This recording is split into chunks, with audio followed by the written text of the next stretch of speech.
Now, the BBC has accused the Russian government of waging an information war against the West, with RT leading the battle. RT's Murad Gazdiev looks at whether the British broadcaster has itself retained objectivity at all times.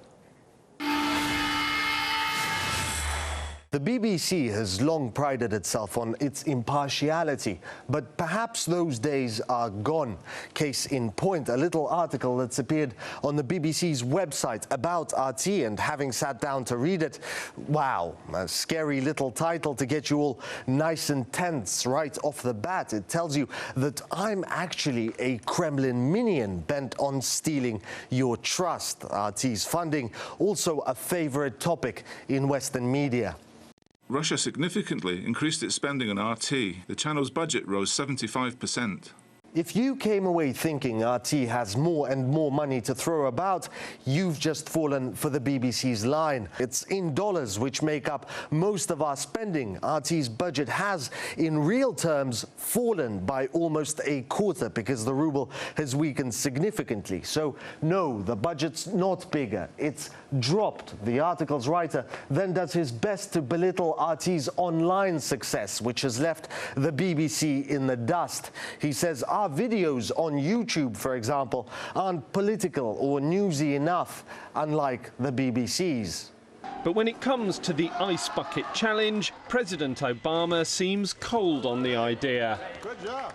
Alternatively, take a glimpse at BBC News' sixth most popular video, a spider crawling around a camera lens. Of its top 100 videos, none of them refer to the crisis in Ukraine. Fact-checking standards at the BBC have also seemingly been relaxed. Here it is, a video of Ukrainian rioters beating police, right in our top 100. Oh, and in the 1980s, I was opposing arms sales to Iraq. You've probably seen the face, Jeremy Corbyn, on RT, now the leader of the UK's Labour Party. For all of its declared fairness, the BBC's under public attack for doing a hatchet job on him. A lover of unfashionable causes. Is that the jumper that your mum made? Yes, it is. That report spawned an outcry, with the BBC being called out for unabashed bias. People even complained to the media regulator, Ofcom.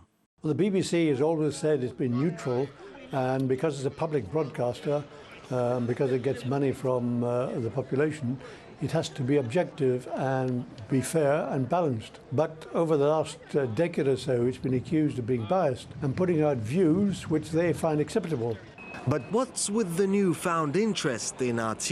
I think one of the reasons is that they see RT as a competitor. The point of view of the BBC, the point of view of Sky, they want to dominate the airwaves. And one way of doing it is to accuse RT of bias and try and convince people that a biased programme is not worth watching. Here's to the old, impartial BBC. Murad Gazdiev, RT. Well, the BBC's been accused of violating the rules on impartiality on more than a dozen occasions in the last 4 years. In one of the most recent cases, the broadcaster faced claims of bias in its coverage of the Scottish independence referendum. A row broke out after the BBC broadcast a story claiming the then Scottish First Minister ignored a question from its correspondent.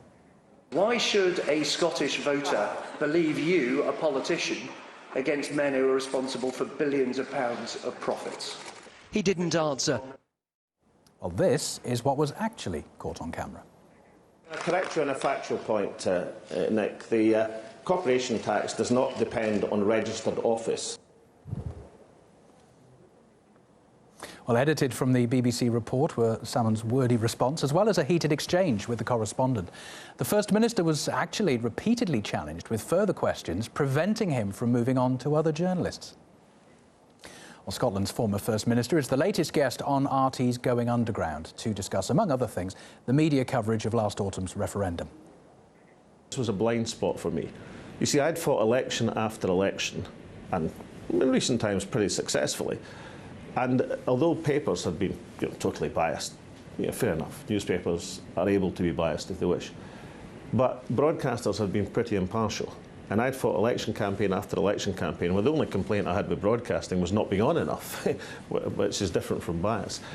And therefore I was blindsided in the referendum campaign that the BBC, particularly towards the end of the campaign, were such a mouthpiece of Tory government propaganda.